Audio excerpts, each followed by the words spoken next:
Hi hello moms വേൾഡിലേക്ക് എൻ്റെ എല്ലാ കൂട്ടുകാർക്കും സ്വാഗതം. അപ്പോൾ ഇന്ന് നമുക്ക് എളുപ്പത്തിലൊരു തോരൻ ഉണ്ടാക്കുന്നത് എങ്ങനെയാണെന്ന് നോക്കാം. പെട്ടെന്ന് ഉണ്ടാക്കിയെടുക്കത്തക്ക രീതിയിലുള്ള ഒരു തോരൻ. ഒത്തിരി സാധനങ്ങളൊന്നും വേണ്ട, ചെറിയ രീതിയിലുള്ള മിനിറ്റുകൾ കൊണ്ട് നമുക്കിത് തയ്യാറാക്കിയെടുക്കാം. അപ്പോൾ അതിനായിട്ട് ഞാനിവിടെ ഒരു 6 പപ്പടം എടുത്തിട്ടുണ്ട്.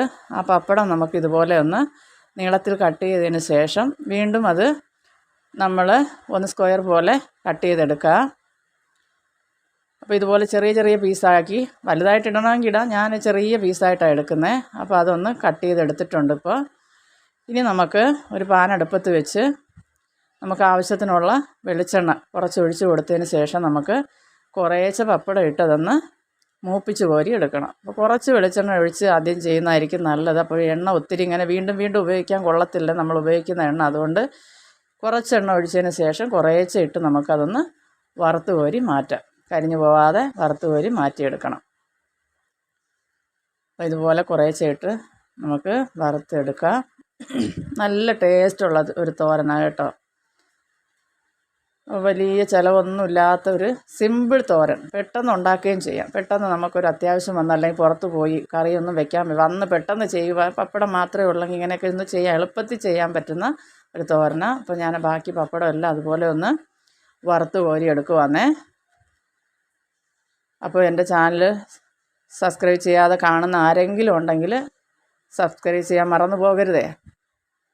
അപ്പോൾ ദാ എല്ലാ പപ്പടവും ഞാനിവിടെ വറുത്ത് കോരി മാറ്റി വെച്ചിട്ടുണ്ട്. ഇനി അതിൽ ഒരു 1.5 ടീസ്പൂൺ വെളിച്ചെണ്ണ ബാലൻസ് ഉണ്ട്. അതിലേക്ക് തന്നെ ഞാൻ കുറച്ച് കടുക് ഇട്ട് കൊടുക്കുന്നുണ്ട്. അപ്പോൾ കടുക് നല്ലപോലെ ഒന്ന് പൊട്ടി വരട്ടെ. അതിലേക്ക് 1 ടീസ്പൂൺ ഉഴുന്ന് പരിപ്പ് ഇട്ട് കൊടുത്ത് ഒന്ന് മൂപ്പിക്കണം. കരിഞ്ഞു പോകരുത്, തീ കുറച്ച് വെച്ച് വേണം ചെയ്യാൻ. അപ്പോൾ ഉഴുന്നിൻ്റെ ഒരു ചെറിയ കളറൊക്കെ ഒന്ന് മാറി ഒരു ബ്രൗൺ കളറാവണം.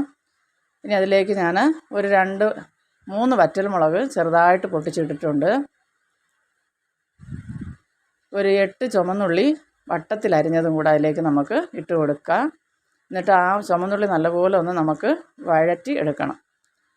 അപ്പോൾ പപ്പടത്തിന് നല്ല ഉപ്പുള്ളതാണ്. അപ്പോൾ നമുക്ക് ഈ ഉള്ളിക്ക് മാത്രം വേണ്ടിയിട്ട് ഒരു തുള്ളി കുറച്ച് ഉപ്പ്, ഞാനിവിടെ ഉപ്പ് വെള്ളം എടുക്കുന്നതുകൊണ്ട് ഒരു 1/4 ടീസ്പൂൺ ഒഴിച്ചിട്ടുണ്ട്. ആ ഉള്ളിക്ക് മാത്രം, തേങ്ങയ്ക്ക് വേണമല്ലോ.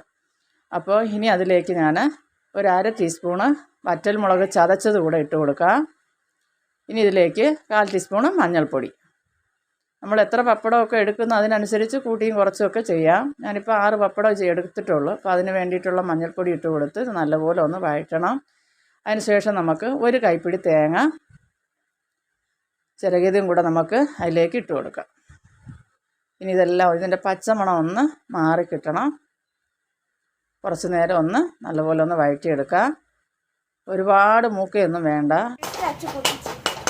ഇനി അതിലേക്ക് നമ്മൾ വറുത്ത് കോരി വെച്ചിരിക്കുന്ന പപ്പടം നമുക്ക് ഇട്ട് കൊടുത്ത് ഒന്ന് ഇളക്കി യോജിപ്പിച്ചെടുക്കണം.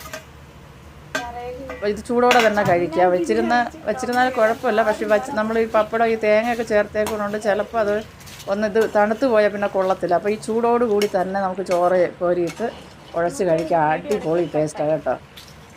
അപ്പോൾ ഇനി ഒത്തിരി നേരം ഒന്നും ഇങ്ങനെ ഇളക്കണ്ട.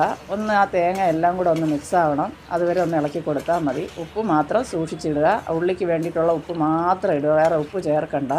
പപ്പടം നല്ല ഉപ്പുള്ളതല്ലേ. അപ്പോൾ അതാ നമ്മുടെ തോരൻ ഇവിടെ റെഡി ആയിട്ടുണ്ട്. അപ്പോൾ എല്ലാവർക്കും എൻ്റെ വീഡിയോ ഇഷ്ടപ്പെടുവാണെങ്കിൽ എൻ്റെ ചാനൽ സബ്സ്ക്രൈബ് ചെയ്യാനും ലൈക്ക് ചെയ്യാനും ഒന്നും മറന്നു പോകല്ലേ. അപ്പോൾ എൻ്റെ എല്ലാ കൂട്ടുകാർക്കും ബായ്.